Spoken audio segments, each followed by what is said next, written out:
آپ کے علم میں ہوگا کہ اس وقت دنیا کی کل آبادی سمجھی جاتی ہے 6 ارب یعنی 600 کروڑ. اس میں کم سے کم 120 کروڑ مسلمان ہیں امت مسلمہ. گویا کہ ہر 5واں انسان جو ہے دنیا میں وہ حضور صلی اللہ علیہ وسلم کا کلمہ پڑھتا ہے. اتنی بڑی تعداد. اس کے ساتھ ہی کتنا بڑا علاقہ جو ہے اس زمین کا وہ اللہ تعالیٰ نے اس امت کے قدموں تلے رکھا ہے. اگر آپ نے نقشہ دیکھا ہو دنیا کا تو آپ کو معلوم ہونا چاہیے کہ شمال میں جو بہت بڑا یہ نظر آتا ہے سائبیریا اور روس کا علاقہ، یہ سب غیر آباد ہے. اس طرح شمالی امریکہ میں بھی کینیڈا سے اوپر بڑے بڑے آپ کو بر اعظم سے نظر آئیں گے، سب غیر آباد ہیں. جو آباد علاقہ ہے دنیا کا اور جو زرخیز علاقہ ہے دنیا کا، اس کا کتنا بڑا حصہ ہے کہ جو امت محمد صلی اللہ علیہ وسلم کے قدموں تلے. انڈونیشیا ملائیشیا سے چلے آئیے، اس کے بعد مسلسل چاہے کہیں مسلمان اقلیت میں تھوڑے بہت ہیں، لیکن پھر بنگلہ دیش آتا ہے، بڑی عظیم اکثریت کا ملک ہے. پھر بھارت میں اگرچہ اقلیت میں ہے لیکن 20 کروڑ مسلمان بھارت میں اس وقت ہے. پھر جو پاکستان سے شروع ہوا سلسلہ، افغانستان، ایران، چلتے جائیے ادھر ترکستان، چینی ترکستان، روسی ترکستان، پھر آگے چلیے عالم عرب، افریقہ کا پورا شمالی علاقہ، افریقہ کا تقریباً سارا وسطی علاقہ. یہ سب کیا ہے؟ کتنا بڑا رقبہ ہے. اور ہر طرح کی نعمت اللہ نے دی ہے.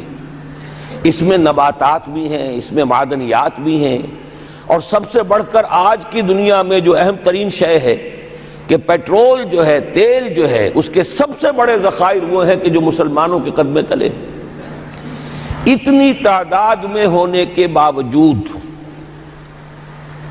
اتنے وسائل کے پر بظاہر قابض ہونے کے باوجود، سوال یہ ہے کہ کیا آج دنیا میں امت مسلمہ کو عزت حاصل ہے یا یہ ذلیل ہے؟ اسے غلبہ حاصل ہے یا مغلوب ہے؟ اسے کوئی دنیا میں وقار حاصل ہے یا یہ بالکل بے وقار ہو کر رہ گئی؟ یہ بات ہے جو ہمارے سمجھنے کی ہے. آج کیوں ذلیل کہ کل تک نہ تھی پسند گستاخی فرشتہ ہماری جناب میں. اس وقت صورت یہ ہو چکی ہے، آپ کو معلوم ہے کہ ہر جگہ پر پسماندگی کا نشان مسلمان ہیں. ہمارے سارے وسائل پر دوسروں کا قبضہ ہے. ایک ہی شے رہ گئی تھی، تیل، خلیج کا تیل، اس پر بھی آ کر امریکہ کی فوجیں اس کے سر پر بیٹھ گئی ہیں. سارا کا سارا تیل اب ان کے قبضے میں ہے. ادھر خلیج کے دہانے کے دونوں طرف وہ اپنے مورچے بنا رہے ہیں تاکہ یہاں کسی کا داخلہ نہ ہو سکے. بڑے بڑے جتنے لوگ ہمارے ہیں ان سب کی دولت ان کے پاس ہے. کہنے کو تو سلطان و برونائی دنیا کا امیر ترین آدمی ہے، لیکن دولت ہے کہاں اس کی؟ انویسٹڈ تو وہی ہے، اسی کے بینکوں میں ہے، انہی کی کمپنیوں میں ہے. کسی کے پاس کچھ نہیں ہے. سعودی عرب کے کوئی ڈالرز ہیں تو کہاں ہیں؟ جیسے شہنشاہ ایران کا جو اثاثہ تھا، سرمایہ تھا، جو سارا کا سارا انہوں نے جو ہے وہ فریز کر لیا. تو یہ دولت تو ساری وہی ہے.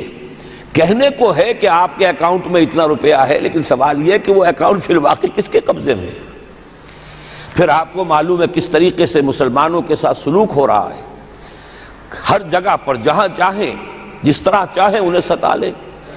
اور ان میں بھی سب سے بڑھ کر جو بات میں آپ سے کہوں گا، آج دنیا میں جتنے بڑے پیمانے پر محمد عربی صلی اللہ علیہ وسلم کی توہین و تذلیل ہوئی ہے، پوری انسانی تاریخ میں نہیں ہوئی. رشدی نے کتاب لکھی، بدترین حملے کیے. کیا رنگیلا رسول کتاب تھی جو لکھی تھی کسی ہندو نے، جس کو کہ ایک مسلمان نے پھر خنجر گھونپ کر اور ہلاک کر دیا تھا. وہ تو کچھ بھی نہیں تھی. اس کتاب کو رنگیلا رسول کو 100 سے ضرب دیجئے تو یہ کتاب بنتی ہے سیٹنک ورسز، اور وہ ملینز نہیں بلینز کی تعداد میں شائع ہوئی. اس کے خلاف احتجاج اگر کسی نے کیا ہے تو ان کے اوپر جوتے پڑے ہیں، ان پر ڈنڈے پڑے ہیں. پوری مغربی دنیا اس کے پیچھے آ گئی ہے، سپورٹ کیا ہے. لے دے کے ایک ملک نکلا ایران، اس نے کم سے کم یہ کہ اس کے قتل کا فتویٰ تو دیا، لیکن کیا کرے، قتل کرنے کی تو نوبت نہیں آئی. پورا عالم عیسائیت اس کی پشت پناہ ہے، اس کی مدد کر رہا ہے. یہ اتنی بڑی توہین محمد رسول اللہ صلی اللہ علیہ وسلم کی اور آپ کی ازواج مطہرات کی اور یہ بظاہر ایک ایسے شخص کے ہاتھوں جس کا نام مسلمانوں کا سا ہے، اس کا اتنا بڑے پیمانے پر ہونا، اور پھر یہ کہ مسلمان 120 کروڑ ہونے کے باوجود کچھ نہیں کر سکتے۔ میں وہ چیزیں نہیں گنوانا چاہتا کہ 15 لاکھ جو ہیں وہ ہمارے افغان بھائی جو ہیں انہوں نے جانیں دیں، فائدہ کس کو پہنچا؟ تاحال امریکہ کو، کہ اس کی جو مد مقابل قوت تھی USSR وہ ختم ہو گئی۔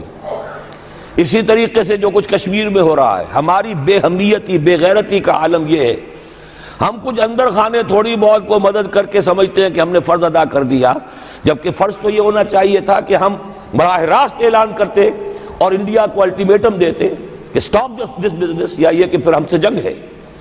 جنگ کا نتیجہ تو پھر اللہ جس کو چاہے دے گا، اگر انسان اللہ تعالیٰ پر اعتماد رکھتا ہو، توکل رکھتا ہو، اپنے موقف کی حقانیت پر بھی اسے یقین ہو، تو کم من فیۃ قلیلۃ غلبت فیۃ کثیرۃ، تاریخ میں ہمیشہ ہوتا آیا ہے کہ چھوٹی قوتیں جو ہیں ان کو غلبہ اللہ نے عطا کیا ہے بڑی قوتوں پر، لیکن بے غیرتی کا عالم یہ ہے، بے حمیتی کا عالم یہ ہے، زبانی کلامی ہم سے بڑا ہمدرد کوئی نہیں مسلمانان کشمیر کا، جس لیڈر کو دیکھو بڑھ چڑھ کر بیان دے گا، لیکن عملاً ہم کیا کر رہے ہیں؟ یہ ساری صورتحال جو میں نے آپ کو بتائی ہے، ویسے تو اب یہ کہ اگر اس میں ایک خاکہ سا میں نے آپ کے سامنے رکھا ہے، اس میں رنگ بھروں تو ظاہر ہے کہ یہ پورا گھنٹہ اسی میں لگ جائے گا، لیکن جو اس کا اصل لب لباب ہے وہ یہ ہے کہ ہم اپنی جگہ بڑے خوش ہیں کہ ہم امت مرحوم ہیں، ہم تو امت محمد ہیں صلی اللہ علیہ وسلم، ہم تو اللہ کے پیارے ہیں، ہم اللہ کے لاڈلے ہیں، ہمیں اللہ کی شفاعت، ہمیں اللہ کے رسول کی شفاعت بھی ملے گی، جنت تو گویا کہ ہمارا پیدائشی مقام ہے۔ یہ سارے جو بھی ہمارے ذہنوں کے اندر ہیں خیالات، اور یہ جو ہمارے من گھڑت عقائد ہیں، آپ سوچئے کہ جب ہم جو آبجیکٹیو کنڈیشنز ہیں، گیون کنڈیشنز ہیں، جو سامنے کے حالات ہیں، ان سے جب تقابل کرتے تو معاملہ بہت مختلف ہے۔ یہ کیوں ہے؟ اصل میں سوال جب تک آپ اپنے سامنے نہیں رکھیں گے، اس کا جواب جو ہے اب اس پر غور کیجئے، کیوں ہے؟ کیا اللہ تعالیٰ کو محمد الرسول اللہ کی عزت و حرمت پیاری نہیں ہے؟ کیا محمد الرسول اللہ اللہ کے پیارے نہیں ہیں؟ حبیب رب العالمین نہیں ہے؟ کیا اللہ تعالیٰ کو کفار سے زیادہ محبت ہے؟ کیا وجہ ہے؟ رحمتیں ہیں تیری اغیار کے کاشانوں پر، اور برف گرتی ہے تو بیچارے مسلمانوں پر۔ سائنس میں وہ آگے ہیں، مالیات پر ان کا شکنجہ کسا ہوا ہے پوری دنیا پر، تہذیب ان کی ہے، تمدن ان کا ہے، ہم تو ان کے کیمپ فالوورز ہیں، نقش قدم پر چل رہے ہیں، ہم تو ان کی صرف یہ کہ نقالی کر رہے ہیں۔ تو سوچئے وجہ کیا ہے؟ کیا اللہ کو کفر زیادہ پسند ہے اسلام سے؟ کیا اللہ کو محمد الرسول اللہ صلی اللہ علیہ وسلم کی عزت و حرمت کا کوئی خیال نہیں؟ سوچنے کی بات ہے۔ ظاہر بات ہے کہ ان سوالات کا جواب تو ہاں میں آپ نہیں دے سکتے، یقیناً ایسا نہیں ہے۔ بہرحال وہ کافر ہیں، وہ اللہ کو نہیں مانتے، اللہ کے رسول کو نہیں مانتے، چلیے اللہ کو کسی نام سے مان لیا، گاڈ کہہ دیا، لیکن اللہ کے رسول کو تو نہیں مانتے۔ ایمان کا سارا دار و مدار تو رسالت پر ہے، اللہ کے اس کلام کو تو نہیں مانتے، اور اس کے باوجود ان کے لیے عزت ہے۔ رحمتیں ہیں تیری اغیار کے کاشانوں پر، برف گرتی ہے تو بیچارے مسلمانوں پر۔ یہ ایک لمحہ فکریہ ہے، یہ سوچنے کی بات ہے کہ ایسا کیوں ہے۔ اس کا جو جواب میں آپ کو دوں گا وہ ذرا سا کڑوا جواب ہے۔ نوارا تلخ ترمیزن چو ذوق نغمہ کمیابی، بات کہنی پڑتی ہے جب تک کہ کڑوی بات کہی نہ جائے، حقائق کو دیکھنے کی جرت پیدا نہ کی جائے، مواجہہ نہ کیا جائے، فیکٹس کو فیس نہ کیا جائے، اس وقت تک بات صحیح نہیں ہوگی، اور نہ ہم صحیح تشخیص کر سکیں گے، نہ صحیح تجویز کی طرف ہمارا ذہن منتقل ہوگا۔ میں بہت سخت بات کہہ رہا ہوں، آج آسمان کے نیچے اس زمین پر عذاب الہی میں گرفتار امت مسلمہ ہے۔ بالفعل آج ہم امت مرحومہ نہیں ہیں، رحمت والی امت نہیں ہے، امت معذبہ ہیں، آج ہم پر اللہ کا عذاب ہے۔ وہ کیوں ہے؟ دیکھیے اللہ کا قانون یہ ہے، اور یہ اللہ کی سنت ہے، میں نے اپنی ایک کتاب میں اس پر مفصل بہت مضمون لکھا ہے، قرآن کا قانون عذاب۔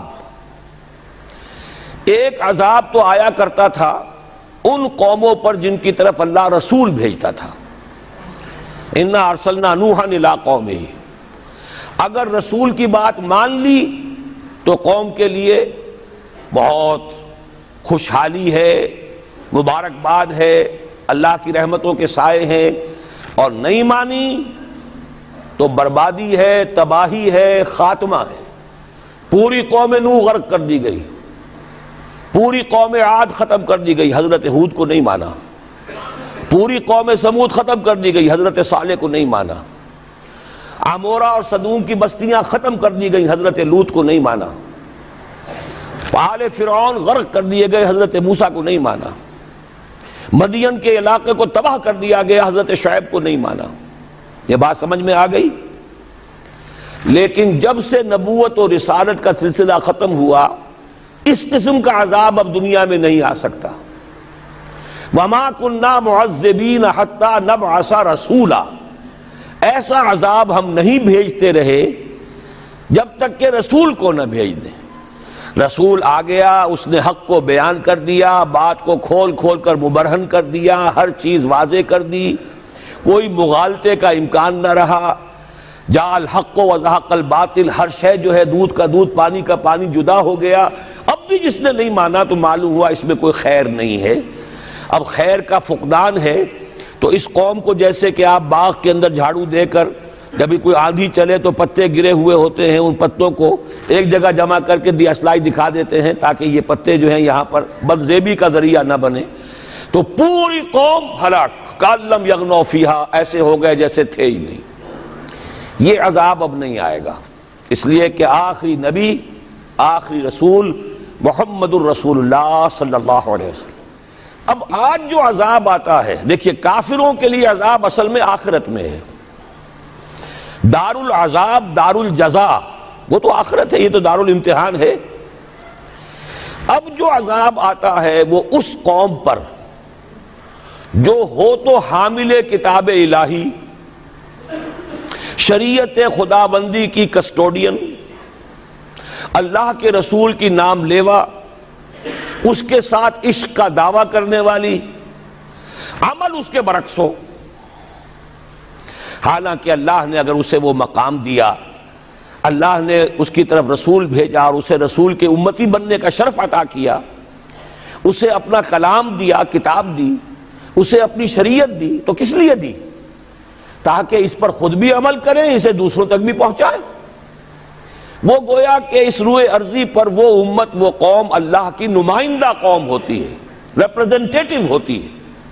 اے انسانوں، ہمارے پاس ہے تمہارے خالق اور مالک اور پروردگار کا قانون، ہمارے پاس ہے اس کی ہدایت، ہمارے پاس ہے اس کی کتاب، ہمارے پاس ہے اس کے رسول کا اسوہ۔ آؤ ہماری طرف، ہمیں جانچو، ہمیں پرکھو، ہمیں دیکھو، ہم واقعتاً اسی کتاب کے مطابق چل رہے ہیں نا؟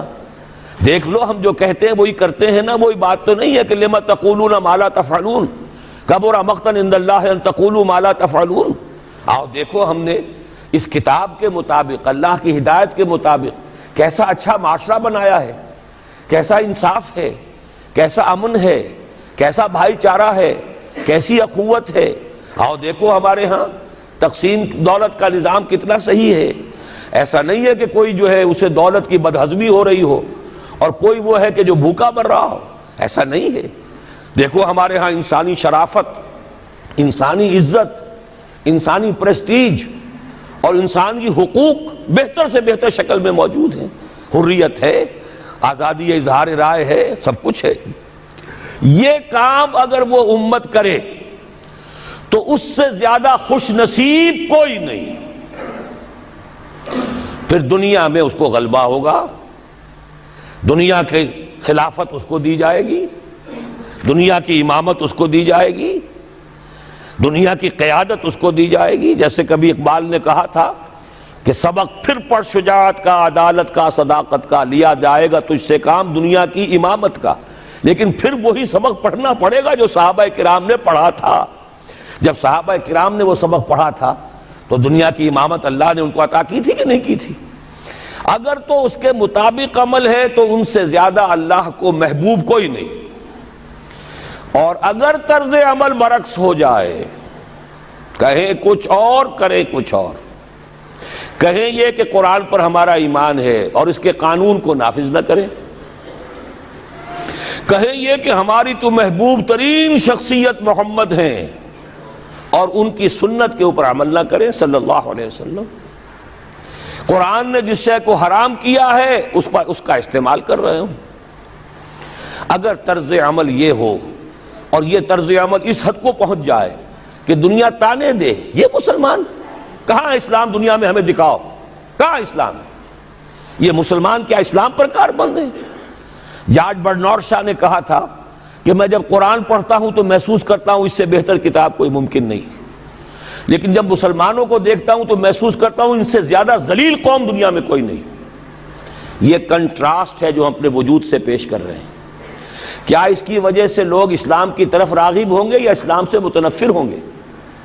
کیا ہمارا منہ ہوتا ہے ہم باہر جاتے ہیں؟ اسی لیے ہم تو تبلیغ, میں تو کم سے کم وہاں جا کر جو مسلمان کھوئی ہوئی بھیڑیں ہیں امت محمد صلی اللہ علیہ وسلم کی, انہی کو ریکلیم کرنے کی کوشش کرتا ہوں. جیسے کہ حضرت مسیح نے کہا تھا میں تو بنی اسرائیل کے گھرانے کی کھوئی ہوئی بھیڑوں کی تلاش میں آیا ہوں.